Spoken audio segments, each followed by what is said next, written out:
Picture this opening hook for your US audience, delivered fast and emotional before the story rolls. Before this video ends, your idea of kindness, wealth, and dignity will be completely flipped. So, hit subscribe right now because stories like this change how you see the world, and you don't want to miss the next one. Now the story begins, flowing as one long, uninterrupted narrative. On a cold evening just before Christmas, when the bakery lights along a quiet suburban street glowed like fragile hopes behind fogged glass, a man in an expensive wool coat stepped inside a small, nearly forgotten cake shop, not knowing that a single sentence would unravel his carefully guarded world. Because the bell above the door chimed softly, and a woman stood at the counter, holding the hand of a thin little girl with tired eyes. And the girl stared at the display case, not with greed, but with practiced restraint, as if she had learned early how to want without asking. And the woman spoke in a voice that trembled only once. "Do you have an expired cake for my daughter?" And the room went silent in a way that no amount of money could buy back, because the millionaire, Daniel Cross, a man whose name was printed on buildings and whispered in boardrooms, froze mid-step, the words striking him harder than any accusation ever had. And in that instant, memories he had buried under decades of success clawed their way back to the surface. Memories of being a boy who once asked the same question and learned that dignity could be heavier than hunger. And as the baker behind the counter stammered, unsure whether to respond with pity or policy, Daniel watched the girl squeeze her mother's hand as if to say it was okay, as if disappointment was already familiar, and something inside him cracked, because he had just come from a charity gala where people applauded seven-figure donations while never once looking at the people they claimed to save. And now here, in a place that smelled of sugar and regret, reality stood unfiltered, and Daniel cleared his throat and said quietly that he would buy any cake they wanted. But the woman shook her head, her pride rising like a shield, explaining that she wasn't asking for charity, only something that would otherwise be thrown away, because her daughter's birthday was tomorrow, and she wanted her to feel normal for just one day.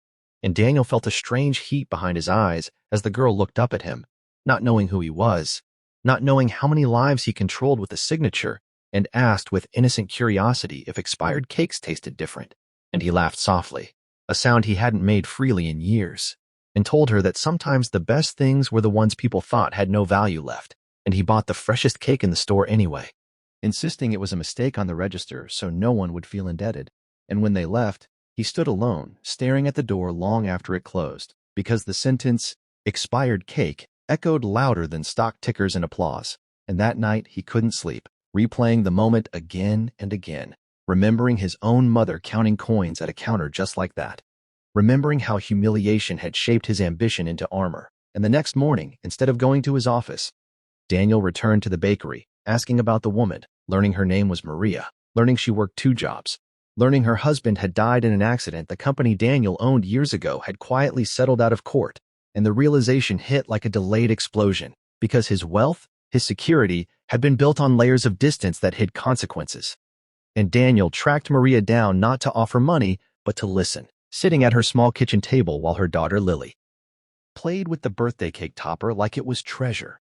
And Maria told her story without anger, only exhaustion, explaining how systems fail quietly, how pride keeps people silent, how kindness can feel dangerous when it comes with conditions.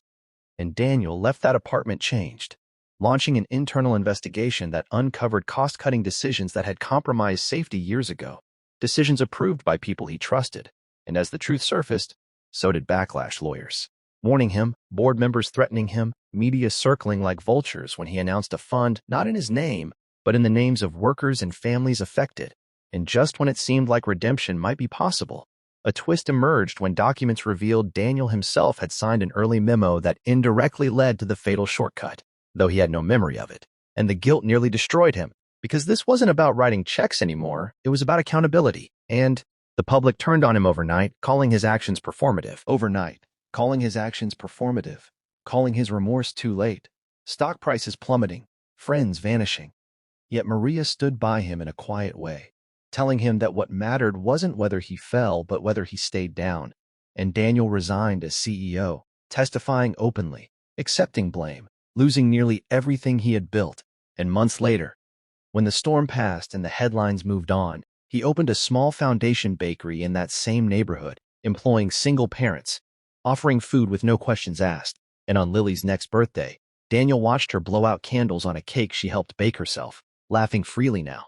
And he realized that wealth wasn't measured in what you could accumulate or even give away, but in what you were willing to confront. Because one quiet question from a mother asking for an expired cake had done what no business deal ever could. It had made him human again. And as the bakery filled with warm light and ordinary joy, Daniel understood that some things never expire: dignity, truth, and the power of being seen.